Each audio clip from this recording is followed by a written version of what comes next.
We are being conditioned by our own people. When you turn your TVs on and you watch your favorite news anchor, MSNBC or CNN or Sirius FM, or it can be one of these YouTube shows, they get on these airways and all they want to talk about is sad stories.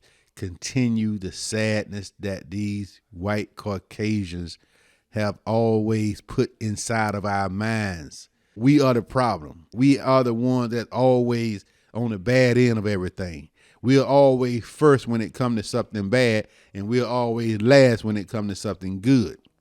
I have came to a conclusion that I'm not going to participate in watching other people get rich off my eyeballs, helping their viewership, helping their ratings.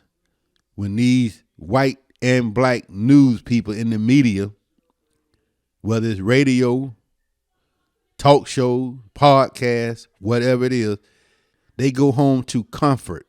They go home to security. And we, as listeners, we go home to a struggle. We go home to hell. I refuse to be placed in a category any longer. I am a free, God-willing man. I'm able to do anything and go anywhere anybody else can go. I'm done being restricted on where I can go, what limitations that I have. Learn your laws. Learn the way that these laws are written. You can move about this country. You can move about this world freely. All it takes is to educate yourself on the cultures, the laws of these places. So many of our black brothers and sisters are still out here in a ignorant state of mind, laying in that grave of ignorance and don't even know the laws, don't even know their rights, don't know how to move about the country. They okay with wallowing in these small little communities where they feel like they are kingpins and they get to go around and shoot up the town if somebody step on their Jordans in the club.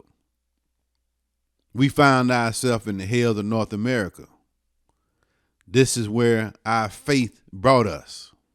All it takes is learning their laws. That's how they got this land. They came over here, learned all of the native Indian ways. They had to learn before they can come over here and take something. You can take your piece of this pie. Learn their laws. Learn who you are. Learn how to get around. Learn how to move about this country. We have to stop participating in watching other people, especially our own black people, set on these TV airwaves and these radio airwaves and feed us all the bad news of the day. Something happened in a black neighborhood, they got to shine a spotlight on it. But when something happened in a white community, they don't say nothing about it. They feeding you your own statistics, and they don't know where these statistics come from. These statistics that these black people are feeding you on these airwaves, they are getting it from white institutions, white-owned institutions. Statistics that white entities put out for them. They don't know how much truth it is. It's kind of like the voting system. When we put our ballot into that voting box, it goes into a system that is designed with white people in mind. We don't know who vote, how many votes, what. We just go on what they tell us. I'm not worried about no statistics any longer. I refuse to be a statistic any longer. I am a Pan-African black man living in the hills of North America, and I am a proud son of my mother and my father, and I refuse to dwell in this nonsense of always getting up every morning, turning my TV on to watch and listen to other black, white, Mexican, whoever is on these TV airways, down my people and tell us that we are last in everything. We are nature. We are strong, just like nature. Look at these storms that hit these towns. May God Allah be with all the victims that have lost to these storms. Act of nature, though. Powerful, strong. That's who we are as black people. These statistics that they keep feeding us every day to make us think that we are last in everything. Make us think that we are the most vulnerable people on this earth. We are the strongest. Come on, my people. Come on up out of that grave of ignorance. Open your eyes up. Look around you. Look at the opportunity in you. Look at the talent in you. I traveled to a lot of towns.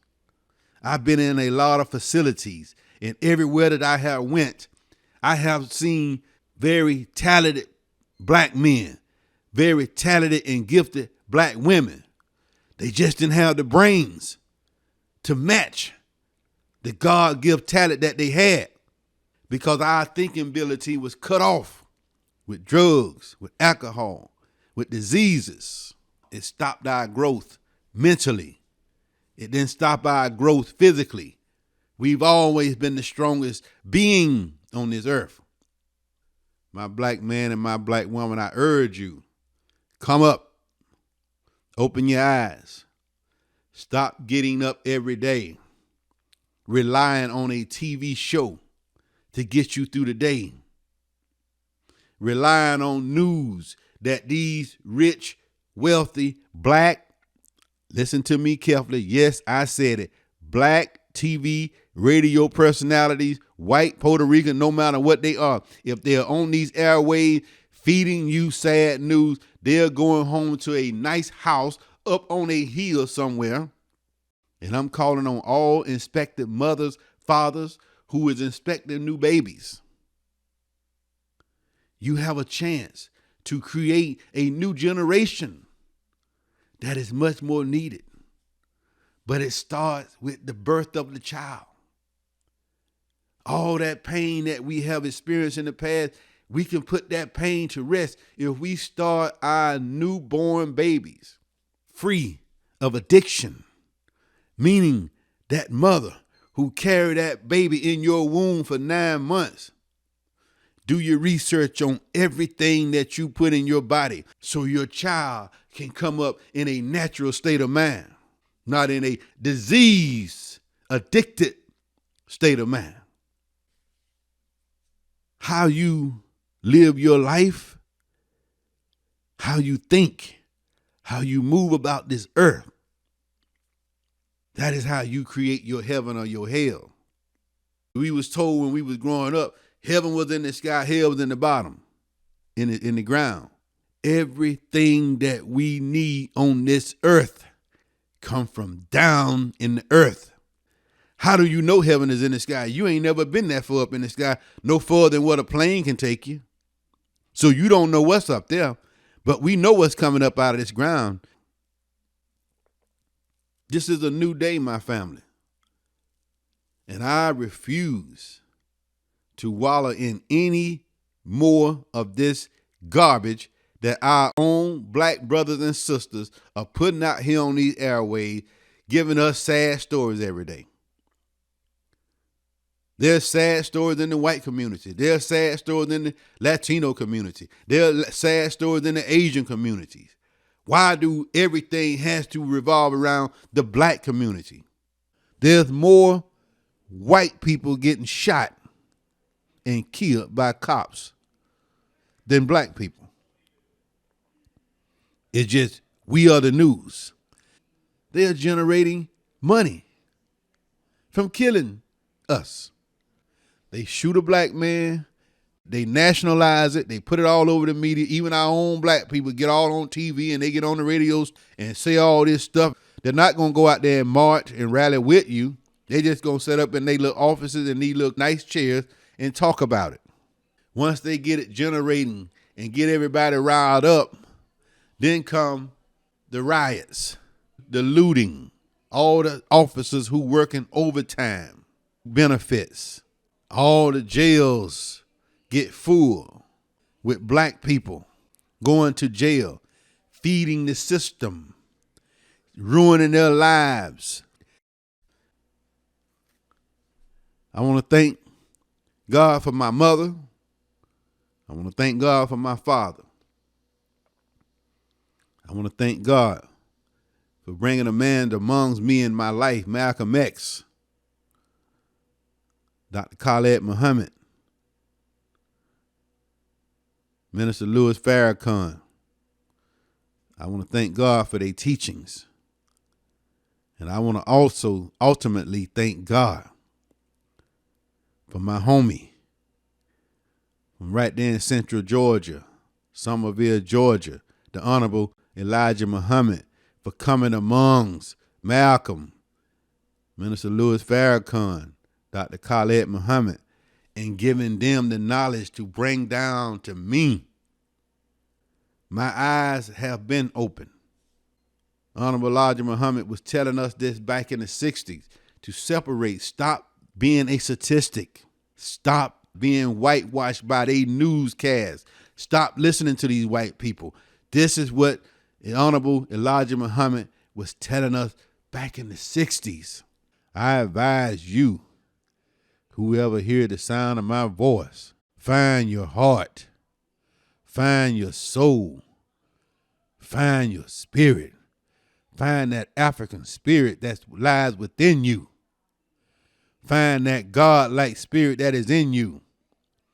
We come from a tribe of warriors. We come from a place where they built pyramids. And everybody's still wondering today, how do they do that? We came from a place where all the resources was placed. Even us, we was resources. They all come to Africa to get the resources to help build their worlds. Yes, we was one of the resources. Not only the diamonds and the gold and all this rich soil that we have in Africa, but we as people, we was one of the resources that they needed out of Africa to build these kingdoms. My mentor, Malcolm X, Dr. Khaled Muhammad, been dead 50 years. 40 years ago, they died. Right now, today, their videos are still being watched. Their speeches are still being heard. Marcus Garvey, he died a long time ago.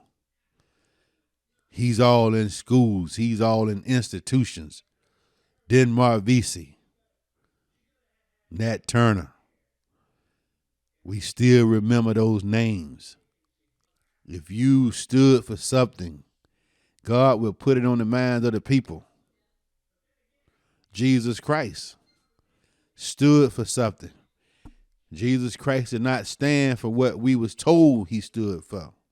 Jesus Christ was a revolutionist. If he was white like that picture that we seen on our walls when we were growing up, they wouldn't have killed them.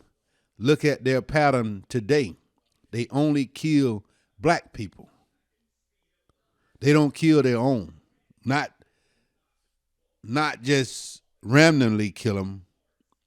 If they have to kill them, they will. But they wouldn't just kill somebody who came as their God and kill him when they had all the power and the control back in those days. My black people, stand up. Be proud of your blackness. Assalamu alaikum.